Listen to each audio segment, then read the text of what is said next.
வீடு கிடக்க சாடே பாரு. இங்குள்ளவே யாராவது எடுத்த பொருளை எடுத்து வைக்காவளா?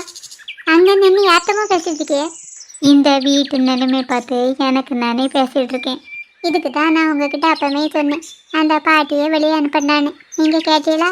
வர வருமானத்தில் நம்ம 4 வீட்டுக்கு செலவுக்கு பத்தலை. இதில் வேற கண்டு வீட்டுக்கெல்லாம் செலவு பண்ண முடியுமா? படிக்கன்னு சுவானி வீட்டுக்கு போனியே, புக்கு எங்கே? அவைய வீட்டில் தான் வச்சுட்டு வந்திருக்கேன். எதுக்கு நீ அங்கே வச்சுட்டு வந்த? கையோடு கொண்டு வர வேண்டியது தானே? சாப்பிட்ட பிறகு அங்கே விடாமல் படிக்க வரேன். இந்த வெயிலுக்குள்ளே உனக்கு அங்கே எங்கேயும் தெரியணும். சத்த கட்டாமல் இங்கேருந்தே படி. ஏம்மா, சுவானி ஒரு 1/2 மணி நேரத்தில் வந்து என்னையை கூட்டிகிட்டு போவேன்னு சொல்லியிருக்காம்மா. நெபர்மகி, காலம் கெட்டு போய் கிடக்குது. பொம்பளை பிள்ளை நீ இங்கே அங்கனே ஒத்தையிலே தெரியாத. நான் ஒன்றும் அங்கேருந்து ஒத்தையில் வரல. சுவானி தாம்மா சைக்கிளில் என்னையை கொண்டு விட்டுட்டு போகிறேன். மகி எங்கே ஓட்டு மேலே பாரா? காக்கா தானமா இருக்குது. என்னமோ அதிசயமாக மயில் வந்துருக்கிறது மாதிரி காமிச்சு தரியா? அது லெக் பீஸை தின்னுட்டு இருக்குல்ல, அதான் காமிச்சு தந்தேன். இந்த காக்கா திங்கத்தை பார்க்காமச்சில் எனக்கு சின்ன பிள்ளையில நடந்ததெல்லாம் ஞாபகத்தில் வருது. ஏமோ, எனக்கும் அந்த விஷயத்த சொல்லுங்களா? நான் ஒன்றே மாதிரி சின்ன பிள்ளைய இருக்காமச்சில் எங்கள் வீட்டு கூரையில் இப்படி தான் காக்கா என்னத்தையாவது எடுத்து வச்சு தின்னுட்டு இருக்கோம். அப்புறம் உடனே எங்கள் அம்மா என்ன பண்ணுவ தெரியுமா? பாட்டி என்னம்மா பண்ணுவ? காக்காயை விரட்டி விட்டுட்டு அது தின்னுட்டு இருந்ததை எடுத்து எங்களுக்கு தந்துடுவ. காக்கா தின்னது போய் நீங்கள் திம்பியலா? அப்படியே தரமாட்டாவ, கழுவி தருவவ. கழுவி தந்தாலும் காக்கா தின்னது தானே. நெபர்மகி, அந்த காலம் ஒன்றும் இப்போ உள்ளது மாதிரி இல்லை. சாப்பாட்டுக்கெலாம் ரொம்ப கஷ்டம் தெரியுமா? அப்போல்லாம் எங்கள் அம்மா ஒரு தட்டில் சோறு போட்டு எல்லாருக்கும் ஒவ்வொரு உருண்டே அள்ளி தருவாவ. இப்போ எல்லோரும் என்ன பண்ணுதிய? ஒரு தட்டு நிறைய சோறு போட்டு தந்தால் ஒரு வாயை தின்னுட்டு மீதி எல்லாத்தையும் அலைஞ்சி வேஸ்ட் பண்ணுதிய. இப்போ உள்ள பிள்ளைகளுக்கெல்லாம் சாப்பாடோட அருமை தெரியலை. ஏமோ, எங்களுக்கு ஒன்றும் சாப்பாடோட அருமை தெரியாமல்ல. தெரிஞ்ச விதமாக சாப்பிட்றதுக்கு வீட்டுக்கு வந்திருக்கோம். ஏமோ, எனக்கு ரொம்ப வயிற்று வச்சுக்குது. சாப்பாடு ரெடியா? சாப்பாடெல்லாம் ரெடி தான். உள்ள தட்டுக்களில் சோறு போட்டு ஆற வச்சுருக்கேன். என்ன குழம்புமா வச்சுருக்கிய? முருங்கைக்காய் குழம்பு தான் வச்சுருக்கேன். என்னம்மா நீங்கள் முருங்கைக்காய் குழம்பு போய் வச்சுருக்கேன்? மீன் குழம்பு வைக்கலாம்ல? மீன் குழம்பு வைக்கிறதுக்கு மீன் வேணும். வீட்டில் மீன் இல்லை. கடையிலே போய் பார்த்தாலும் கடையிலே மீன் இல்லை. வெறும் குழம்பு வைக்கணும் தான் வீட்டுக்கு வந்தேன். வர பாதையில் தான் சின்ன பொண்ணு ஒரு முருங்கைக்காய் தந்தேன். அதான் முருங்கைக்காய் குழம்பு வச்சுருக்கேன். ஏமா, கூட்டி ஏதாவது வச்சுருக்கீங்களா? ஆம்லேட் போட்டு வச்சுருக்கேன் மக்கி. உனக்கு வேணா எடுத்து வச்சு சாப்பிடு. எனக்கு பெரிய ஆம்லேட் தாம்மா வேணும். எல்லாமே ஒரே போல தான் இருக்கும். உனக்கு வேணுங்கதை எடுத்து வச்சு தின்னு. ஏமா, நீங்களே குழம்பு ஊற்றிட்டாங்களா? நெபர்மகி, எனக்கு இங்கே நிறைய வேலை கிடக்கு. உனக்கு எவ்வளோ குழம்பு வேணுமோ ஊற்றிக்க. சரி, நீங்கள் ஒன்றும் ஊற்றி தரேன்டா, நானே ஊற்றிக்கிட்டேன்.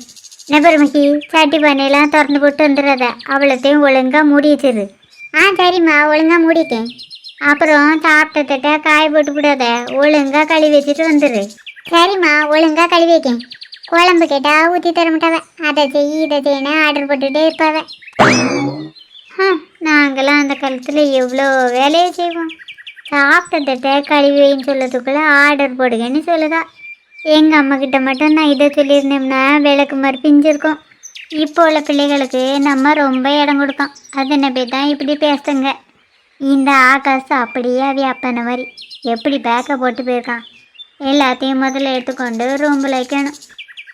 வாமா சோனி, நீ சைக்கிளில் கொண்டு விட்டதா மகி சொன்னா. ஆனால் இந்த வண்டியில் வந்திருக்க. இந்த வண்டியில் நீ ஓட்டுவேங்க? இப்போ தான் ஓட்டத்துக்கு பழகிட்டு இருக்கேன்.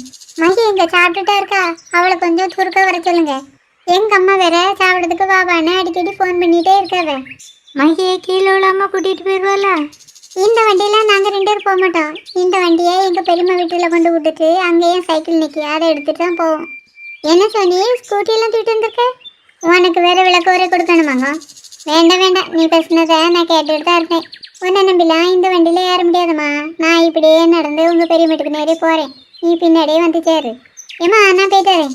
தட்டில் போட்டு வச்சு அவ்வளோ சாப்பாட்டையும் சாப்பிட்டல? ஆமாம்மா, சாப்பிட்டுருக்கேன். தட்டை கழுவி வச்சியா? எல்லாத்தையும் ஒழுங்காக மூடி வச்சியா? தட்டை கழுவி வச்சுட்டேன். வேறு நீங்கள் வச்சது மாதிரி எல்லாத்தையும் மூடி வச்சுட்டு வந்திருக்கேன். ஏம்மா, இப்போ நான் போகலாமா?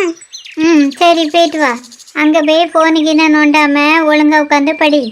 உங்களால் இனி குறை சொல்லாமல் இருக்க முடியாதுல்ல? இப்போ நான் உன்னைய குறையா சொன்னேன். ஒழுங்காக உட்காந்து படின்னு தானே சொன்னேன். சரி, படிக்கேன். நீ இப்படியே என்ன பார்த்து நிற்காம முழுசாக வந்து சேரு.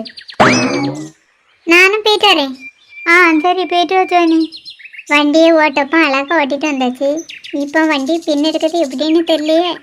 இப்போ உனக்கு வண்டியை பின்ன கொண்டா போகணும். ஆமாம், உங்களுக்கு தெரியுமா? தெரியும் மாவா.